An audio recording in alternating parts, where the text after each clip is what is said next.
여러분, 레위기에는 중요한 5가지 제사가 나와요. 중요한 5가지 제사. 제일 먼저 뭐라 그랬었죠? 번제. 그 다음에 두 번째 뭐라 그랬죠? 소제. 그 다음에 세 번째는요, 화목제. 어제 우리가 화목제 했고요. 오늘은 뭘까요?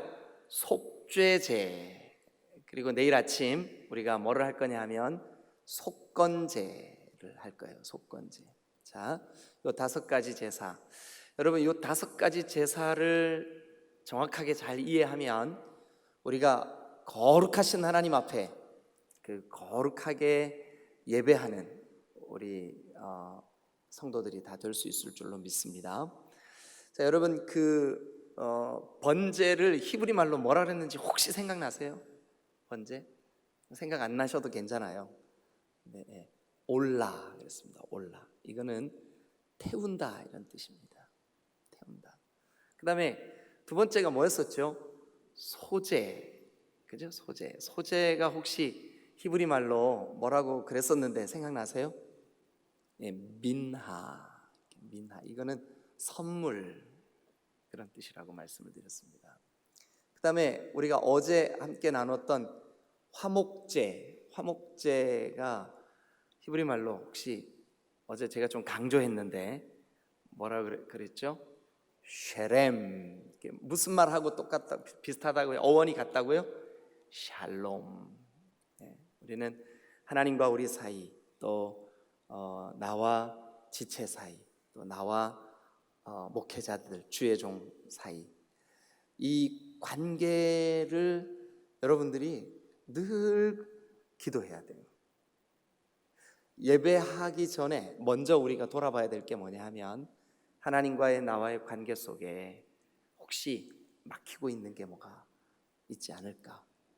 또 여러분, 그 말씀을 선포하는 주의 종과의 관계, 그것이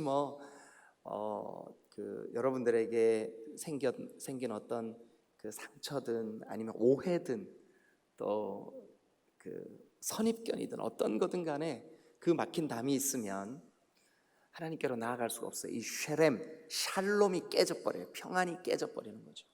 그래서 하나님이 그거를 받으실 수가 없어요. 그래서 네가 하나님께 예물을 드리려다가 형제와 불화한 일이, 네 마음에 혹시 뭐가 걸리는 것이 있으면 가서 먼저 그 형제에게 용서를 구하고 그리고 와서 이 예물을 드려라. 이게 쉐렘, 화목제물입니다. 자, 오늘 네 번째 4장을 좀 펴시길 바랍니다. 4장. 이것을 우리는 여기 성경에 있는 대로 속죄제라 그럽니다. 속죄제. 34절 한번 가보시죠. 제사장은 그 뭐의 제물을요? 속죄의 제물을, 속죄제. 그래서 오늘 4장은 속죄제에 대한 말씀을 함께 나누겠습니다. 그래서 4장, 여러분 요즘 나오는 성경은 대부분 거기 제목이 써져 있는데 속죄제를 드리는 규례 이렇게 돼 있을 거예요. 그래서 여러분 그 속죄제라는 데 동그라미를 치고 옆에다가 뭐라고 쓰냐 하면 하타트라고 한번 써보세요. 하타트.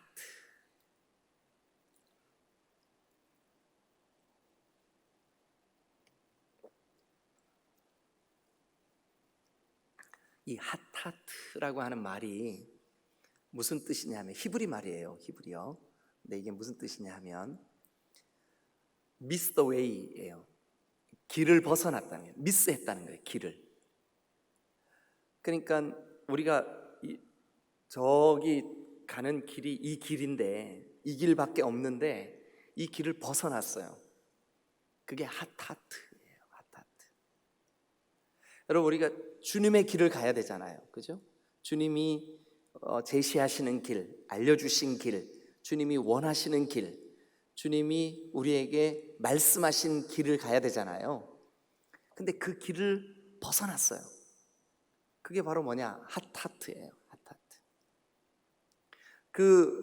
하나님이 우리에게 말씀하시고 제시하시고 기뻐하시는 그 길을 벗어난 사람이 그 길을 벗어났다는 것을 깨달았어요. 내가 벗어난 줄도 모르고 벗어났어요. 그래서 그 길을 깨달았어요. 이거 잘못됐구나. 그럴 때 하나님, 제가 이제 바른 길을 가겠습니다 하고 결단하며 드리는 제사, 그게 뭐냐 하면 속죄 제사예요. 속죄 제사. 이 속죄 제사라고 할 때 이 핫하트, 사실은 이게 히브리 말로 죄라는 뜻이에요. 죄. 죄.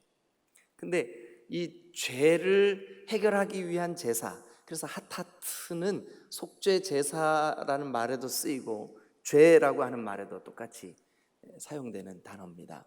자, 그런데 헬라 말을 하나 또 그 말씀을 드릴게요. 그러니까 오늘 아침에 여러분 그 히브리 말로 죄가 핫하트구나. 근데 헬라 말로도 뭐라 그러냐면 죄. 헬라 말로는 죄라고 하는 단어가 5가지나 돼요.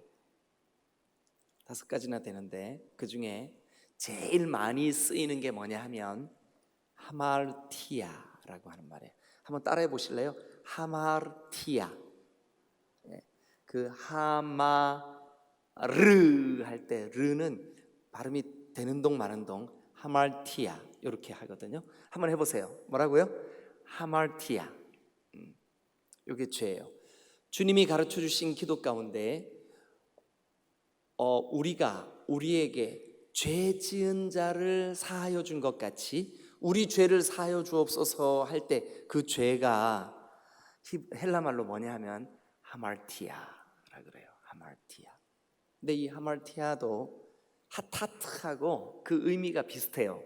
근데 핫하트는 길을 벗어난 거라면 이 하마르티아는 궁사가 활을 쏘려고 사로에 올라섰어요. 그래가지고 저기 관역 맞춰야 되는 관역이 저 앞에 딱 그려져 있는데 그 관역을 향하여 활을 탁 쏴야 되잖아요. 그런데 관역이 아닌 다른 곳을 향하여 쏴는, 그래서 이 하마르티아는 관역을 벗어났다는 뜻이에요. 관역을 벗어났다. 우리는 하나님의 영광, 하나님의 나라, 하나님의 뜻, 하나님이 기뻐하시는 그 삶을 살아야 되는데 거기를 향하여 우리의 인생의 목표, 이 관역을 향하여 정확하게 조준이 돼야 되는데 우리가 그렇지를 못하는 거예요. 관역을 벗어난 엉뚱한 데로 쏘는 거예요. 하나님이 기뻐하시는 것은 거룩하고 경건하게 예배하는 삶, 하나님을 경외하는 삶, 하나님을 사랑하고 이웃을 사랑하고 지체를 사랑하는 삶, 이거를 하나님이 관역에 딱 새겨놓으셨어요. 너는 하나님 나라 백성으로 하나님의 통치를 받으며 하나님의 다스림 안에 있어라. 그러니까 오늘 하루도 여러분들이 하나님 나라를 사시기를 주님의 이름으로 축원합니다. 그런데 우리가 여기 그걸 알아요. 저기를 맞춰야지, 관역을 딱 정확하게 맞춰야 되는데 엉뚱하게 내 마음속에 있는 탐욕, 육신의 쾌락, 또 미워하고 시기하는 마음, 그런 것을 향하여 활을 겨누는 거예요. 그걸 뭐라 그러냐 하면 하마르티아. 여러분, 신약 성경에서 가장 많이 사용되는 죄라고 하는 단어가 바로 이 하마르티아예요.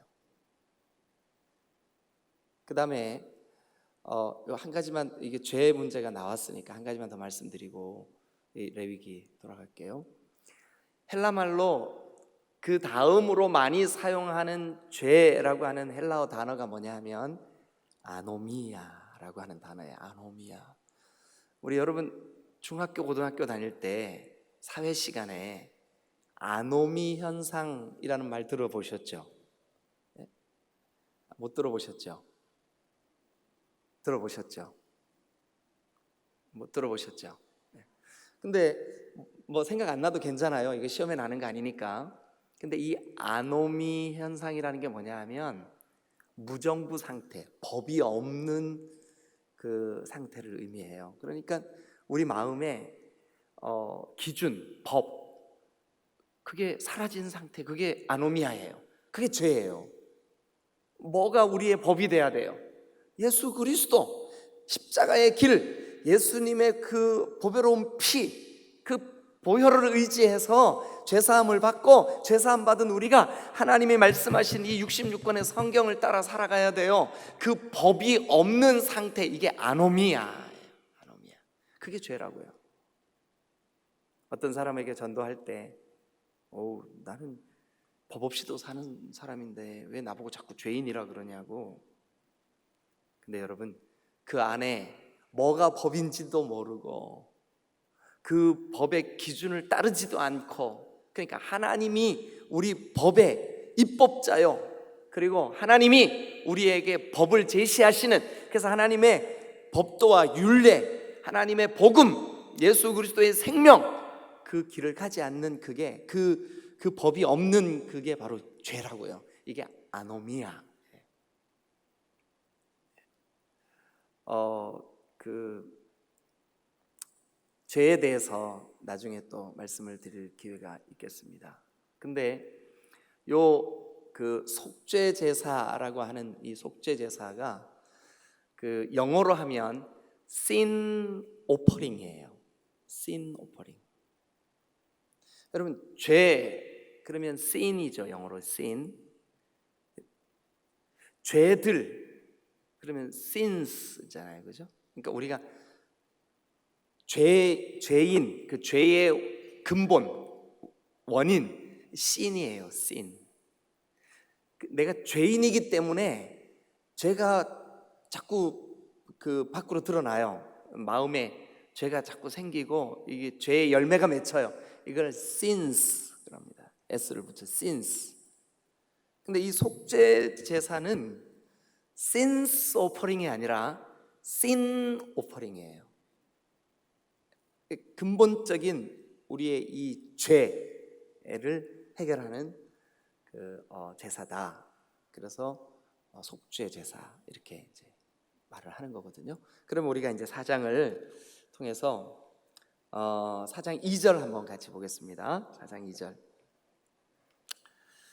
자, 여러분들에게 좀 이해를 돕기 위해서 잠깐만 요 말을 덧붙여야 여러분들이 요 속죄 제사를 이해하는 데 좀 도움이 될 것 같아요. 자, 여러분, 번제는요, 마치 우리가 처음 예수님을 나의 구주, 나의 주님으로 영접하고 예수 믿지 않던 죄를 태워버리는, 그래서 번제는 우리가 예수 믿게 된 그 은혜를 경험하는 제사라면, 이 속죄제는 여러분, 예수 믿고 구원받은 우리도 또다시 죄를 져요, 안 져요?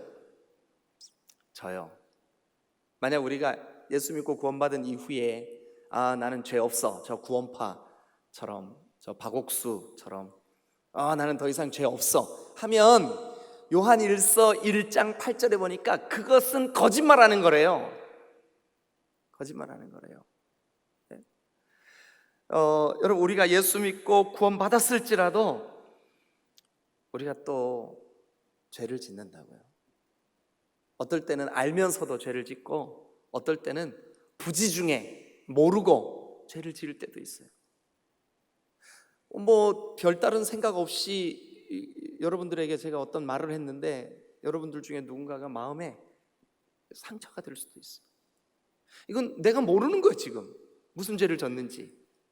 여러분들도 그런 경우가 많잖아요, 그죠? 네. 그래서 그럴 때 내가 잘못 행한 것을 내가 잘 모르고 있다가 그거 내가 저 사람에게 상처가 됐겠구나, 하나님 저를 좀 용서해 주세요. 그러니까 우리의 구원 문제가 해결되는 제사가 번제 제사라면, 구원받은 이후에 우리가 잘못 행한 것에 대한 그 해결, 죄 용서를 구하는 그런 제사가 뭐냐면 속죄 제사입니다. 그래서 여러분 2절 보세요. 이스라엘 자손에게 말하여 이르라. 누구든지 여호와의 계명 중 하나라도 그릇 범하였으되. 그러니까 우리가 계명을 배웠어요. 이렇게 깨달았어요. 성경을 읽다가 이게 하나님이 기뻐하시는 거구나. 그런데 그 이거 내가 하나님 앞에 잘못했구나. 그럴 때 드린 제사예요. 자, 그러면 누가 이 제사를 드릴까요? 어떤 사람들이 이 속죄 제사를 드릴까요? 자, 여러분 볼펜을 들고 따라오세요. 3절. 만일 기름 부음을 받은 제사장이 범죄하여, 거기 누가 범죄하면요? 제사장.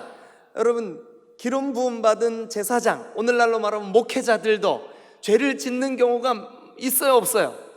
있어요. 많아요. 그러면 그 제사장이 아이고 내가 이게 제사장답지 못했구나, 이게 내가 좋은 본보기가 되지 못했구나, 덕을 끼치지 못했구나, 하나님 앞에 이게 내가 죄가 됐구나. 그래서 거기 보니까 범죄하여 백성의 허물이 되었으면, 아니 제사장이 죄를 졌는데 백성의 허물이 됐대요. 그게 무슨 뜻일까요?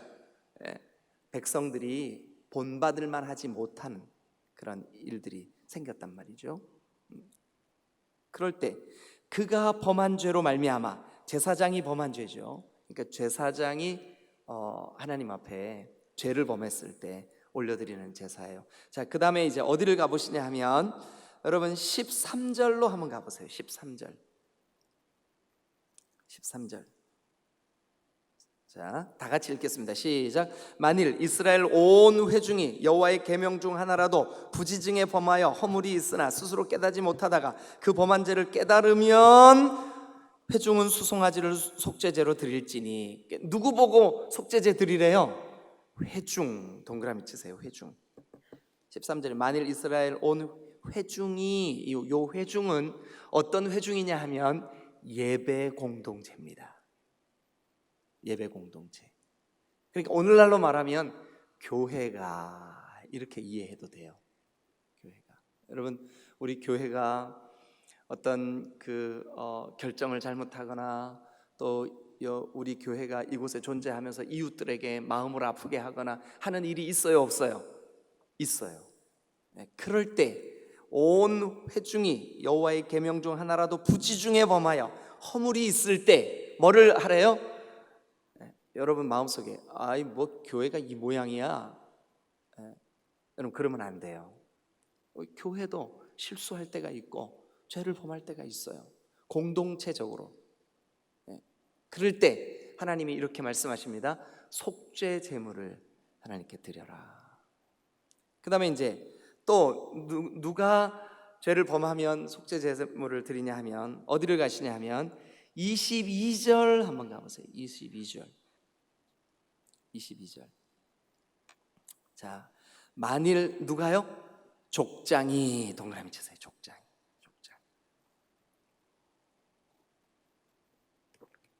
족장은 지금 이 레위기가 기록될 당시의 족장은 정치 지도자들입니다. 그러니까 오늘날로 말하면 백성의 리더들이에요. 두령들, 각 지파나 각 가문, 가족의 대표자들. 여러분, 이스라엘 백성들이 가데스 바네아에서 이스라엘을 정탐하기 위해서 12명의 두령들, 각 지파의 대표들을 저 가나안에 미리 한번 정탐을 보내죠. 그럴 때 쓰는 단어가 족장입니다. 족장. 자, 그래서 이 족장은 정치 지도자 혹은 백성의 리더. 아까 제사장들은 영적인 리더들이죠, 그죠? 그런데 이 족장은 정치적인 리더. 그러면 다시 한번 해볼까요? 누가 죄를 범했을 때 이 속죄 제사 드린다고요? 제사장. 또요? 신앙 공동체, 즉 예배 공동체. 그게 뭐라고요? 아까 회중.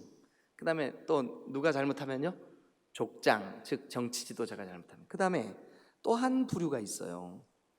27절을 한번 가보시죠. 27절. 만일 누구의 한 사람이요? 평민. 그러면 누가 잘못했을 때도 속죄 제사를 드리래요? 평민. 그러면 한번 보세요.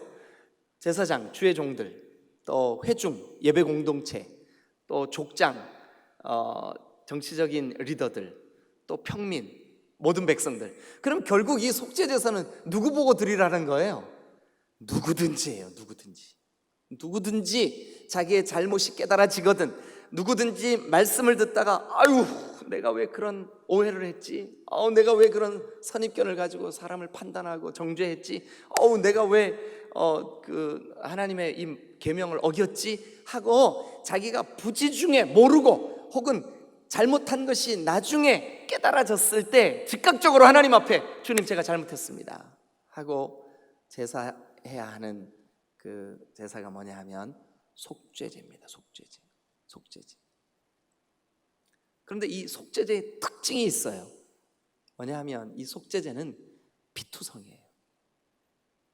그래서 여러분 어디를 보시냐 하면 7절 제사장은 또 그 피를 또 그 7절 중간에도 보면 그 송아지의 피 전부를 그 다음에 여러분 16절도 한번 보세요. 기름 부음 받은 제사장은 그 수송아지의 피를 또 18절 또 그 피로 18절 중간에도 제단 뿔들에 바르고 그 피 전부는 또 그 25절도 제사장은 25절 그 속죄 제물의 피를 또 그 30절 제사장은 손가락으로 그 피를 찍어 번제단 뿔들에 그 피를 바르고 그 피 전부를 제단 밑에 쏟고 34절도 보세요. 제사장은 그 속죄 제물의 피를 손가락으로 찍어 번제단 뿔들에 바르고 그 피는 전부 제단 밑에 계속 하여튼 피투성이에요. 이 속죄 제물의 특징이 뭐냐면 피바다예요. 피바다. 그러면 우리가 중요한 거 하나 깨닫습니다. 우리가 예수 믿고 구원받는 것도 예수님의 보배로운 피로 되는 줄로 믿습니다. 그 피가 우리를 씻어야 됩니다. 그런데 예수 믿고 난 이후에 제사장이든 평민이든 그게 누구든 간에 관계없이 죄 문제 해결하려면 뭐가 필요했을까요? 피가 필요했습니다. 예수 피밖에 예수의 피밖에 없네. 나의 죄를 씻기는 예수의 피밖에 없네. 그 다음에 뭐예요? 다시 정케하기도 예수의 피밖에 없네. 예수님의 보배로운 피가 우리를 오늘 정결케 하시는 줄로 믿으시기를 축원합니다. 예수님의 피는 예수 믿고 구원받은 사람들의 삶의 능력인 줄로 믿습니다. 예수님의 피가 우리가 살아가는 삶의 모든 능력의 근원인 줄로 믿으시기를 축원합니다. 어느 정도로 이 예수님의 피가 우리에게 예수 믿고 구원받은 우리에게 능력이며 유일한 소망이며 여러분 우리가 우리 의로 우리 생각으로 우리의 그 어떤 능력으로 나의 이 잘난 내 공로로 살면 반드시 넘어져요. 반드시 제사장도 온유회중도 뭐 족장도 평민도 이 죄 앞에 장사가 없어요.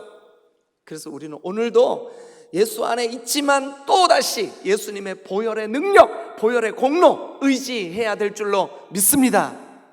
네. 여러분 예수님만 의지할 수밖에 없어요. 어느 정도로 깊이 예수 그리스도를 의지해야 되냐 하면 여러분 우리 7절을 한번 가보시죠. 7절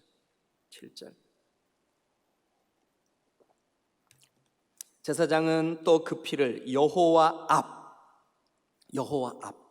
곧 회막 안에 있는 그 향단 뿔에 바르고 그 송아지 피 전부를 회막 문 앞 번제단 밑에 쏟을 것이요.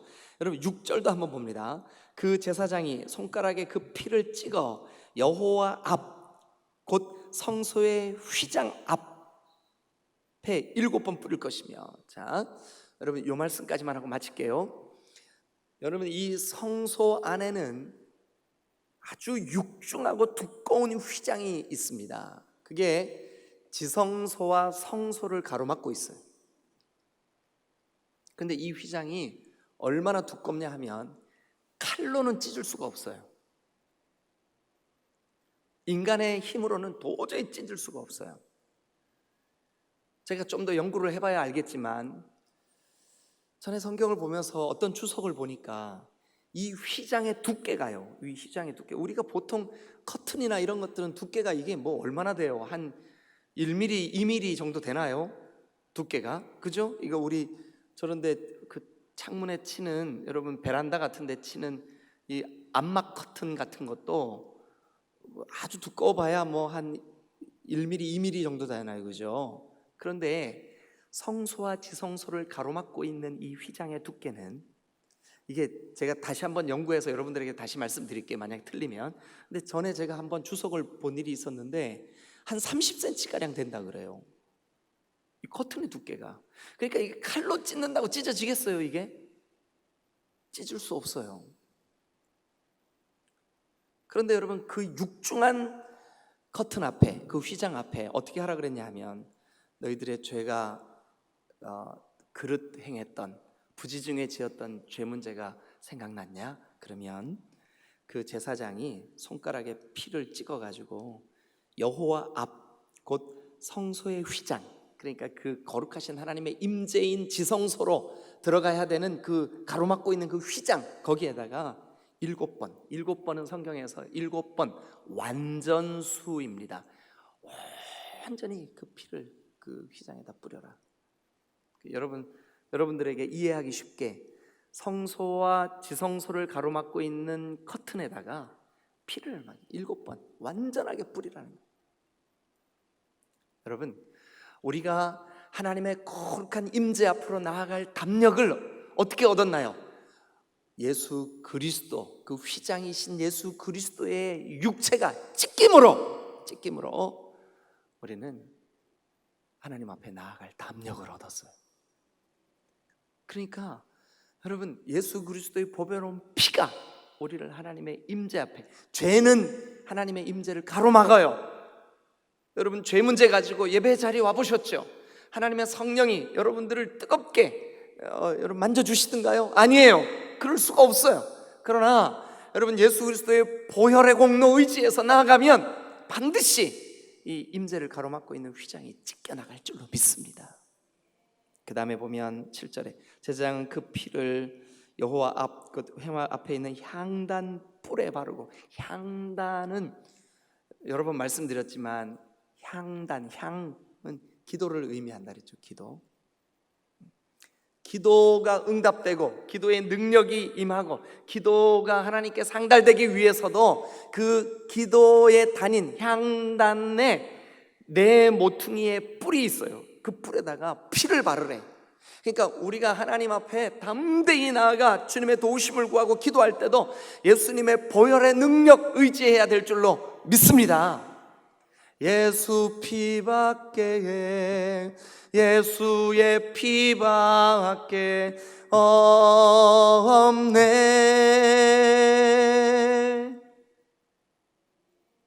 여러분, 예수님의 피가 우리의 능력인 줄로 믿습니다. 그리고 남은 피 한 방울까지도 몽땅 모든 피를 받아가지고 그 송아지의 피 전부를, 실제로 피 전부를 회막 문 앞에 있는 번제단, 번제단, 우리의 죄 문제가 해결되는 장소예요. 우리가 제물이 되는, 우리 자신이 태워지는 장소예요. 그 번제단 밑에 쏟아버리라는 거예요. 여러분, 우리가 하나님 앞에 헌신된 그 모습으로 드려지는 것도, 또 우리가 하나님 앞에 기도하는 것도, 우리가 하나님의 임재 앞에 나아가는 것도 예수 그리스도의 보혈의 능력 오직 이 길 외에 다른 길이 없는 줄로 믿습니다. 할렐루야, 할렐루야. 우리가 정결케 되는 것도, 우리가 주님과 친구가 되는 것도, 우리가 주님 앞에 믿음으로 온전히 서는 것도, 여러분, 이 길 외에 다른 길이 없습니다. 오늘 이 예수 그리스도의 보혈의 능력 의지하여 우리의 죄 문제가 순간순간 해결되고 주님의 그 풍성하신 임재 앞에 서시는 여러분 되시기를 주님의 이름으로 축원합니다. 할렐루야. 여러분, 그 능력, 그런 믿음 가지고 내일 거룩한 주일을 우리가 맞이했으면 좋겠습니다. 기도하시겠습니다.